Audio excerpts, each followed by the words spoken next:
Polda Sumsel siagakan 2 posko pengamanan khusus untuk pemantauan pergerakan arus mudik di Jalan Tol Palembang Kayu Agung hingga perbatasan Sumatera Selatan dan Lampung.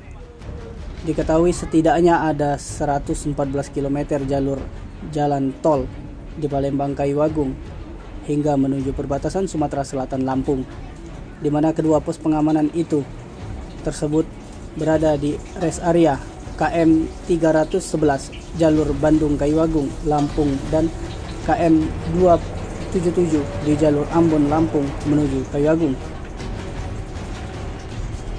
Jadi sepanjang jalur Bandung Ambon akan ada anggota 2 pos pengamanan yang terdiri dari unsur TNI, Polri, Dishub, Dinas Kesehatan dan pengelola jalan tol. Diketahui Kapolda Sumsel Irjen Pol Rahmat Wibowo bersama dengan sejumlah pejabat utama dan Kapolres Polda Sumsel jajaran memantau langsung jalur mudik jelang H-7 Hari Raya Idul Fitri 1444 Hijriah. Dalam pantauan tersebut, Irjen Pol Rahmat Wibowo turut menyoroti kondisi jalan yang memang diakui masih banyak sekali ditemukan aspal yang terkelupas.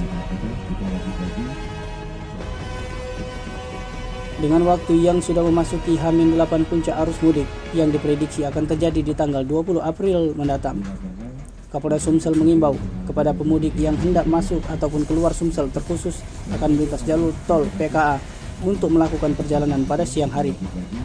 Selain keberadaan 2 posko pengamanan, Polda Sumsel melalui Ditlantas Polda Sumsel juga menyiagakan 6 kendaraan patroli khusus di jalur tol, dan belum dihitung kendaraan patroli dari pengelola jalur tol.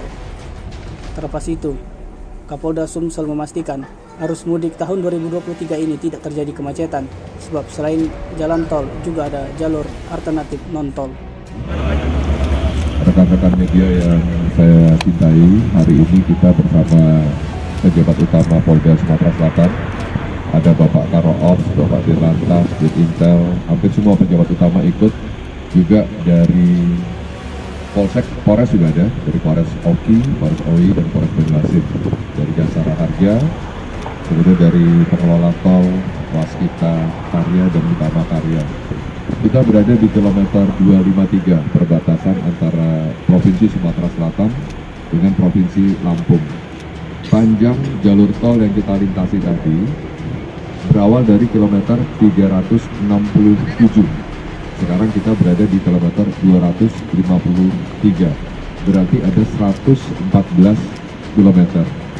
Sepanjang jalan tadi, ini namanya jalur Bandung, yaitu jalur dari Palembang menuju Lampung, yang di sebelah kita jalur Ambon. Tim Liputan Sumsel ABTV melaporkan.